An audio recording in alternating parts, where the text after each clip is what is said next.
Good afternoon, morning, evening, or night, ladies and gents. My name is Alex, and I'm here with... Not James. And this time we're not going to answer just one question from the community, because I saw a comment saying, hey, why don't you take a bunch of comments and that don't really deserve their own video, because either we don't have enough to say about them because we're too stupid. Or because they're shit questions. Or because they're shit... Maybe. I think they're decent questions overall. It's basically a Q&A like I do on the other channel I used to, but in this form instead, and we can have multiple people on them and whatnot. Let's go into them right away. How do you feel about the feminist extremists, like the stereotypical Tumblr ones? I find that a rather interesting topic. Well, is it fair to call them stereotypical Tumblr ones? First of all, probably. Moving on. Anyway, don't like them. The end. Don't like them? You said earlier that any extreme is a bad extreme. So any extremist of anything are usually so it doesn't matter if it's feminist or just an asshole move for everyone. Assholes are assholes. End of. I've got a tough question for you. Are there any Sonic games you like? Yeah, you go first because you actually have played Sonic games and used to like them. Sonic Adventure. Sonic Adventure 2. Yeah. What about the big one? I'm racking my brains. I'm making sure there's none before I get to that one. Oh. Yep, Sonic Generations. Sonic Generation. There's none others. Actually, no, Sonic Rush on the DS was alright. As games. There was the BioWare one, wasn't there? Oh yeah, and that was the fucking RPG. Yeah, it was actually really good. Yeah. Sonic Chronicles: The Dark Brotherhood. Although neither of us have played that though, so no, I played it. Did I just forgot about it. Yeah, it was really good. It was good. I remember I couldn't do it for ages, and then I had to go back to it to try it again because I thought I'm a little bit older now. I might be able to actually finish this. Huh. If any, that would be the one I'd like. I haven't played any apart from a decent game. Sonic Heroes and a couple of the ones on the Game Boy, and I just thought they were all Sonic Advance 1, awful. 2, and 3 are impossible because you have to have reaction times of I don't know, something with good reaction times. Can't think of anything new, really. Yeah, so... Those are levels. Got to go closer to the mic. I don't want to. Yeah, there we go. Big one here. I have a couple of questions to ask. Do you ever consider doing a search for the worst for video games? The answer to that is not really, because it takes enough effort to watch fucking shitty movies, let alone play entire bad games. Maybe if it ever ends. There's a My Little Pony movie coming out in 2017. Based on your opinion of the season 1 opener, do you think it would be possible for the search for the worst? No? It's just My Little Pony, Whatever, let it happen. Who gives it? Yeah. Does anyone ever say that Aichi's avatar kind of looks like a itchy some from Bleach? No. What's your favourite video game series other than Mario? If that is your favourite. It used to be Mass Effect until Mass Effect 3 ending ruined it for me. And now it's Halo. Dog's here. What's your favourite, Ruben? What's your favourite game series? Well? I don't know. Probably Halo. Yeah, Halo? It's an easy option. Easy option. Job done. I mean, I've only ever played one Elder Scrolls, but I'm sure if I played more, that would probably be it. Do you think it's fair to say your favourite series off one game? I'm saying if I played more. No, I'm just saying in general. Probably not. Unless it is. Skyrim is real good. Skyrim's like 100 games put into one, though. Really. Still a title. One title.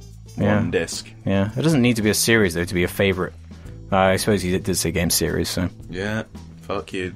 Read the question. Do you think there will ever be another revolutionising game again? No? No.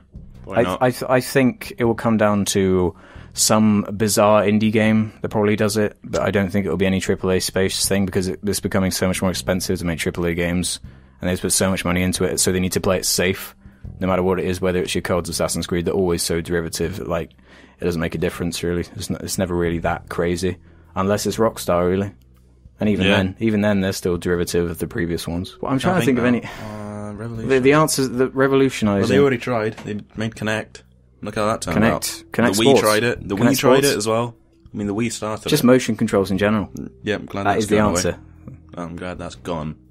Do you think, what do they call it, VR will be revolutionising? It won't take off. No. There's too much of a barrier to entry. Mm-hmm. I don't think your regular person wants to sit down with a helmet covering their face and eyes, and it's a bit weird, isn't it? Mm-hmm.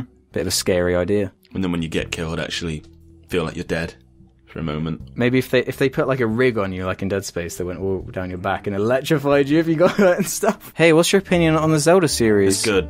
It's good? Moving on. I've never played one, so I can't even say anything.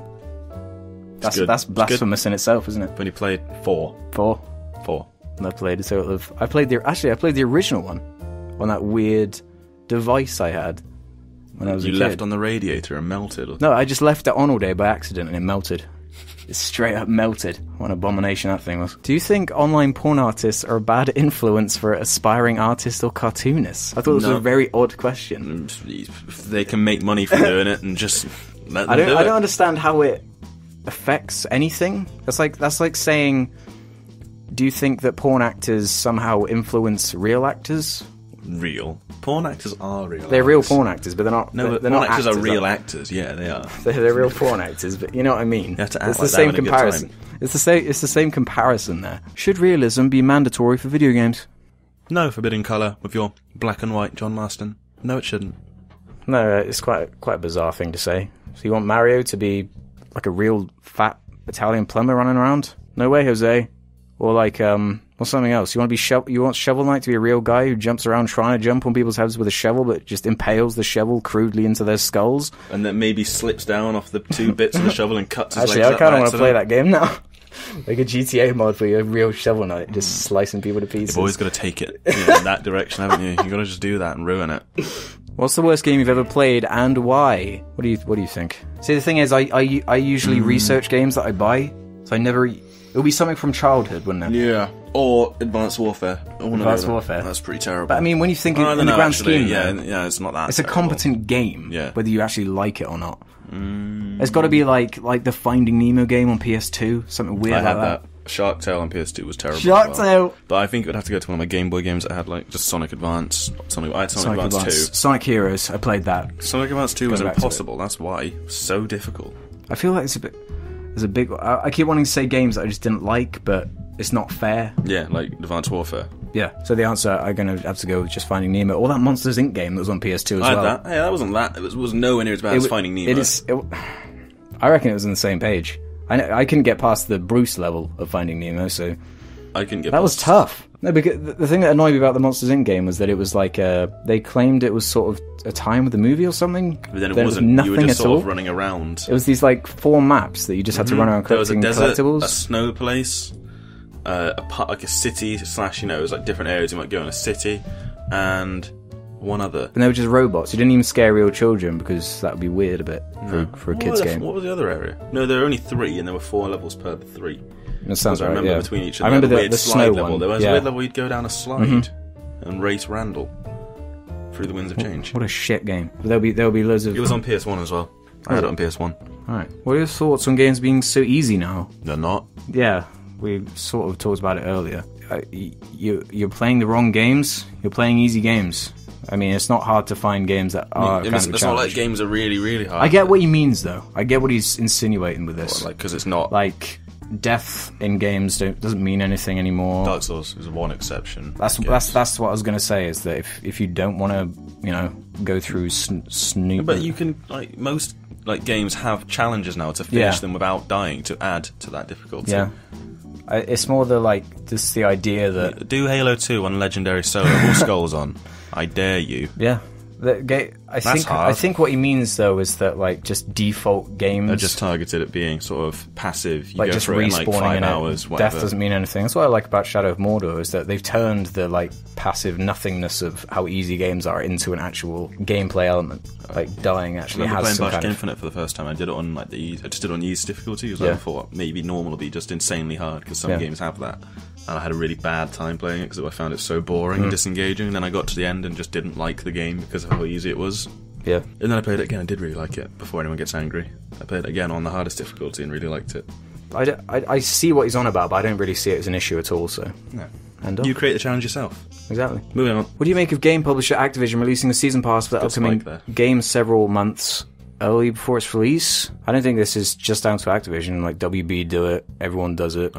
EA does it. It's just shit. I hate season passes. Yeah. Fucking broken, dumb idea. Hey, pay for your content before we can even promise it. Like the Alien Destiny Colonial Marines Destiny one. Had that. Destiny Marines one. Like the Destiny one. Destiny Marines. Destiny They pretty much are Space Marines, but where they straight up lied, saying, yeah, it's going to have a raid in it in the second DLC. No, sorry. Going to change that at the last minute. It would be fine if the DLC was just coming out and you didn't have the ability to prepay for it. It was only £5 each, not £20 each. Going on to a different topic there, but it's this guy again. How do you feel about the Dark Souls game series? It's good. Yeah, I never really gave it too much of a chance because I tried playing the first one on the 360 and it was so laggy and weird, so Frame rate was poor. I never even bothered. Why does the internet attract so many idiots? A commenter got one of the two reasons, which was... What was it? Accessibility. Yeah. Accessibility and... Anonymity. Anonymity. That is the answer. When there's no consequence for being an absolute cockend, it doesn't really make much of a difference. Why do you play on console as opposed to PC? It's easier. Easier. So someone commented it's easier, and someone put because it's difficult to click on the Steam icon and know who the fucking game is. You actually like that. You use the word fucking in there. So I want to shame that guy for being an asshole. For me, it's like... Remember, just random issues. Like, your graphics card isn't compatible with this game doesn't want to work, it's just lagging for no reason. Maybe that's not even a real reason, but I'm just putting that I kind of like the separation of it. Like, because the PC for me is like just make videos on machine. Go on Facebook machine. Yeah. Go on iTunes. Music, this and that. And the consoles are just, you buy the thing and you know it works, end of. So that's the first Q&A thingy. We'll do these every now and again. It's on a Tuesday. On a Tuesday, record the audio, but it most definitely won't be going up on a Tuesday unless by chance it has, in which case, well done me. Have any last words for the audience? I want to thank them for their questions. You can't see the face I'm doing right now. That was quite a face. Reminded me of Darth Vader. Anakin, I mean. Hayden Christensen, I mean. No, that's awful. I was just trying to think of something to say that isn't like, fuck you, I'm an angsty teenager. No, nothing. Fuck you. So as always, thanks for watching. All comments and ratings are very much appreciated. Make sure you leave suggestions for future Jar Blabs, Q&As, James Blabs and whatnot. I suppose actually we should highlight how many views is it on the hentai vid now? Oh, the hentai video, yeah. It's at like 25,000. Just because of the thumbnail. The likes just are like only at 200 as well. Yeah. Wonderful. I'll see you next time. Bye. This channel was a review of the first expansion of The Dark Below, and I think it was widely accepted that The Dark Below was a huge disappointment in terms of things they promised, ideas that you might have about what the DLC should have been, and ultimately the content didn't really add up to the price and what was packaged in with it. So is the House of Wolves better? Is it worth it? Well, that's what we're here to find out. Let's start with the story content then, because the story of the... Spacebar the bitch.